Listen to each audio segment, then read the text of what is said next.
आज या ठिकाणी या मुसळधार पावसामध्ये काल झालेल्या मुसळधार पावसामुळे आज धुळे सोलापूर बायपास लातूर मार्गे या ठिकाणी सर्व्हिस रोड पूर्णपणे पाण्यामध्ये तुडुंब भरलेला आहे। जवळजवळ भाविकांची, इथल्या नागरिकांची, शेतकऱ्यांच्या शेतांमध्ये पाणी गेलेलं आहे। तर मला वाटतं की 5 ते 6 फूट पाणी पुढे आहे।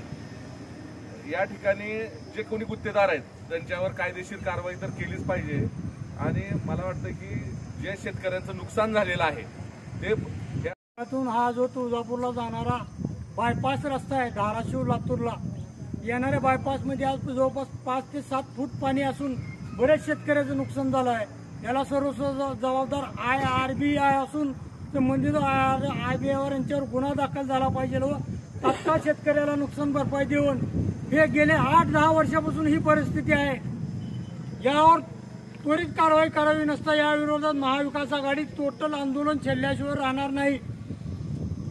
आज या ठिकाणी लातूर ते धाराशिव जो बायपास रोड आहे तुळजापूरला येणारे सर्व भाविक, इथले शेतकरी आणि धाकटं तुळजापूर म्हणून तुळजापूरची लहान बहीण असलेली त्या देवीचं गाव आहे। या गावामध्ये च्या साईडला असणारा हा रस्ता गेली 8 ते 10 वर्ष झालं, मी स्वतः या साईडला माझं शेत आहे, गेली 10 वर्ष झालं या पाण्याचा त्रास इथल्या होणाऱ्या सर्व शेतकऱ्यांना आज तुम्ही या माध्यमातून बघता की मागे जवळजवळ 6 ते 7 फूट पाणी थांबलेलं आहे। इथून गाडी येत नाही।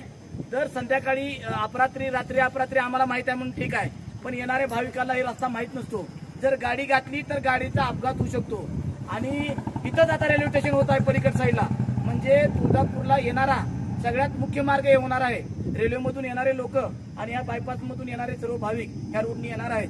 तरी हे जे IRBने केलेलं काम आहे यांनी ड्रेनेजचं काम केलेलं नाही व्यवस्थित, तर ही पाणी काढण्यात यावं। मी IRBला इशारा देतो की महाविकास आघाडीकडून जर तुम्ही हे काम 1 महिन्याच्या आत जर तुम्ही हे पाणी काढून नाही दिलं तर नक्कीच मोठं आंदोलन करण्यात येईल।